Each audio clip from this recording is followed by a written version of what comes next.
Salam sejahtera, terima kasih karena bersama dengan saya di Nazilin Unity Channel. Ini kejutan terbesar berlaku selepas Najib menang di mahkamah.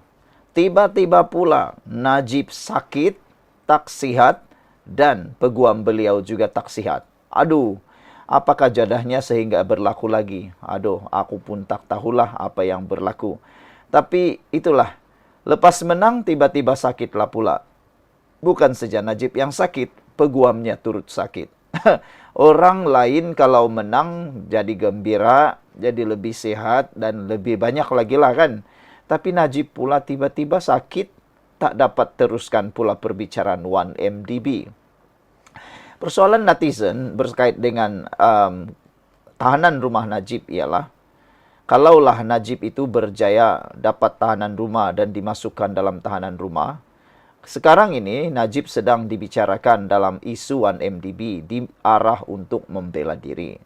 Kalau Najib didapati bersalah lagi dalam kes 1MDB itu, persoalan besar netizen ialah, adakah Najib akan dipenjarakan atau dimasukkan dalam tahanan rumah ataupun macam mana? Itulah yang membingungkan ramai netizen. Aku pun tak tahulah nak jawab apa sampai kepala aku pun jadi garu-garu gatal. Tak tahulah macam mana, saya pun bukan pakar perundangan, kita akan dengarlah apa pula pendapat para pakar perundangan, para penggiat politik dan juga para peguam. Mungkin mereka mempunyai pendapat dan juga jawapan. Tapi kita sebagai netizen tidaklah salah untuk kita bertanya.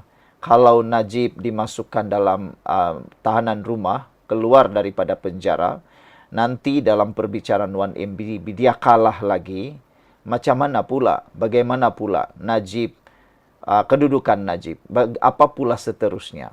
Adakah Najib akan terus berada di rumah sementara hukuman penjaranya ditangguhkan, ataupun Najib akan menjalani hukuman penjara terus di rumah sebagai meneruskan apa yang beliau dapat? Entahlah, kita pun tak tahulah. Tapi hari ini yang pentingnya, lepas Najib menang dalam semakan rayuan titah edendum tahanan rumah itu, tiba-tiba Najib pula sakit dan perbicaraan 1MDB ditangguh awal sebab beliau tidak sihat kerana tak cukup tidur. Entah, Najib mungkin terlalu risau, terlalu takut sehingga tak boleh tidur. Menurut laporan ini, Najib didakwa tidak tidur sejak 3 atau 4 hari lalu. Wow, ini luar biasa. Beliau dilaporkan tidak tidur sejak 3 atau 4 hari lalu. Tak tahulah laporan ini di Malaysia kini itu menulis tidak tidur. Adakah ini salah tulisan ataupun memang betul tak tidur? Tak tahulah. Tapi biasanya orang akan kata tak cukup tidur selama 3 atau 4 hari. Bukannya tidak tidur. Kalau tidak tidur, wah itu memang boleh membuatkan seseorang itu boleh jadi berhalusinasi. Tapi tak tahulah ini laporan yang salahkah atau betul-betul Najib tak tidur 3 hari, 3 atau 4 hari. Peguam Najib, Muhammad Syafi Abdullah memaklumkan perkara itu kepada Hakim Colin Lawrence Square yang bersidang kira-kira jam 2.30 petang tadi. Kata Syafi, Najib tidak tidur kerana terlibat dalam kes rayuan mengenai titah tambahan edendum yang keputusannya dibacakan panel 3 hakim di Mahkamah Rayuan hari ini. Perbicaraan melibatkan pertuduhan salah guna kuasa dan pengubahan wang haram dana 1MDB bernilai 2.27 bilion itu sepatutnya berlanjutan sehingga petang. Sebelum itu, Syafi memohon kepada Syukerat agar permohonan ditangguhkan lebih awal pada hari ini sebelum disambung pagi esok untuk membolehkan Najib berehat. Anak guam saya, Najib, disebabkan apa yang dia jangkakan pagi ini, perbicaraan rayuan tambahan diraja di hadapan Mahkamah Rayuan, dia tidak tidur sejak 3 atau 4 hari lepas. Dia berasa tidak sihat, kata Syafi'i. Dia menambah seorang lagi peguam bela Najib, Wan Azman Aiman Wan Fakhruddin, juga berada dalam keadaan yang sama. Semasa perbicaraan awal petang tadi, Wan Azman Aiman turut menunjukkan kepada mahkamah bahawa dia sedang mengambil ubat. Sekira kemudian menangguhkan perbicaraan awal petang ini dan mengarahkan prosiding disambung semula pada pagi esok. Mahkamah Rayuan awal petang tadi membenarkan rayuan Najib untuk mendapatkan kebenaran memulakan semakan kehakiman agar Edendum Diraja yang didakwa membenarkan ahli politik terbabit menghabiskan baki hukuman di penjaranya di rumah dikuatkuasakan. Sekian dulu untuk kali ini.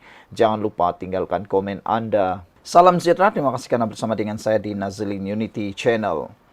Meskipun Najib menang dengan 2-1 di Mahkamah Rayuan hari ini, ada berita buruk yang berlaku, yaitu Himpunan Solidariti Najib, akhirnya polis buka kertas siasatan. Telah diberi amaran oleh polis supaya tidak membuat himpunan solidariti tersebut. Walaupun tiada himpunan tersebut, sebenarnya Najib tetap akan menang juga.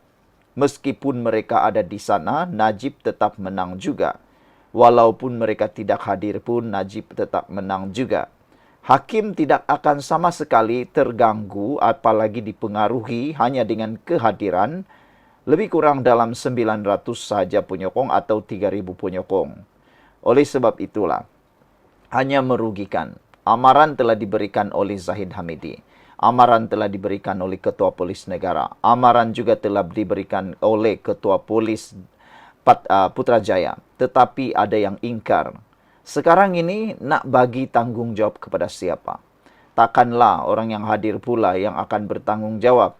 Kalau boleh, bebankan semua itu, pikulkan kepada orang yang beria-ia sangat mengajak himpunan tersebut. Jangan diberikan hukuman kepada rakyat yang hanya mengikut arahan para pemimpin politikus. Apalah pendapat kamu semua? Yang lebih menyedihkan adalah apabila yang ditangkap itu melibatkan keluarga, ayah, ibu, anak-anak yang boleh menyebabkan mereka dibuang kerja, hilang sumber pendapatan dan sebagainya.